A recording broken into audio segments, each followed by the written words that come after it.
Viking Preparedness. I am Pastor Joe Fox in the, I think I'm going to call it the Upper Village.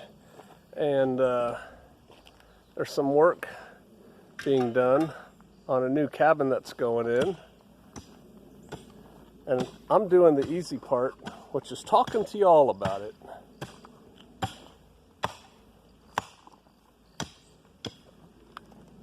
This is easy. Why don't you just use a post hole digger, Brother Scott? There's one over there. You're welcome to it. I got 2 more holes to dig. Go for it. So what are you doing? I'm digging footers for a cabin below the frost line, hopefully. Do you know how deep the frost line is here? I believe it is 18 inches or so. It is 18 inches. So I'm at least 18 inches in relatively soft soil in a sense, but I plan on pouring a base of concrete a couple of inches thick and then setting the block on top of that. Okay, that's a good idea. And to do that, so that it has a shot at being level, we'll see if it actually works, I have a water level right there that will tell me exactly how deep each thing is to each other, each hole. Oh. So that hopefully I can get the blocks level before I start stacking them. Wow, at the same level. That's more than I have ever done. I have just, I've made the base level, put the blocks in, bring them up, and then I level, usually with scraps of wood and stuff like that. Well, you know, we'll see. This is my first time using a homemade water level. So it doesn't look like this dirt, can you see that dirt, would fill yon hole. What's up with that? Yeah, because if you look on the other side, you'll see what else came out of that hole. Well, you found the only rocks we have on Shofar Mountain. Yeah, post hole diggers aren't so keen on things like No, this. or clamshell diggers or anything else. Or this. Yeah, this takes a bit of a pickaxe and hands. So what are you going to do with them? Well, I don't know. You won't let me sell them. So Mean old Pastor Joe. probably be using them to Rock wall? do a little bit more of a rock wall to keep the erosion control. Or maybe you could skirt the underside of your cabin with Could it. do that. Could make a sidewalk to it. Or you could crush them. Somebody told me one time, they were serious. Why don't you just break those up with a sledgehammer to make gravel, and you could then gravel your road? I don't have enough time. I've got several projects going, and that's a low priority. So we're not going to say where you came from, but you came from a city, right?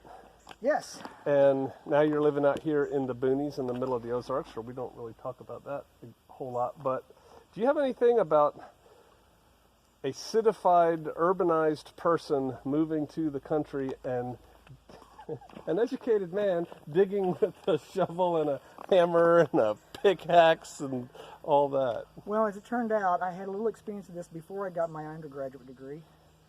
And after I got my undergraduate degree, this had nothing to do with it. You know, accounting, computers, digging holes. Right. But if you're not willing to get dirty, that's going to be an adjustment.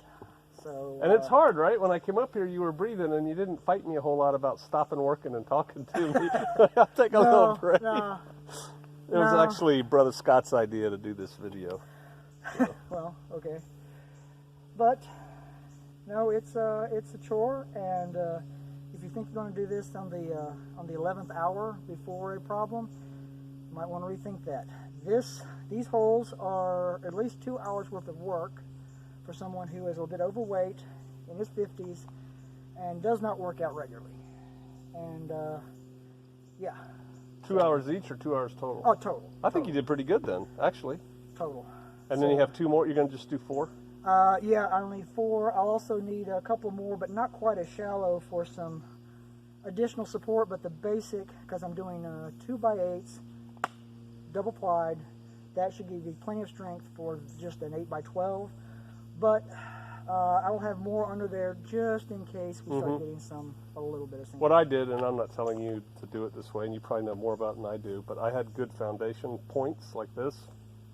I built my floor frame, and then I just stacked rocks up under it.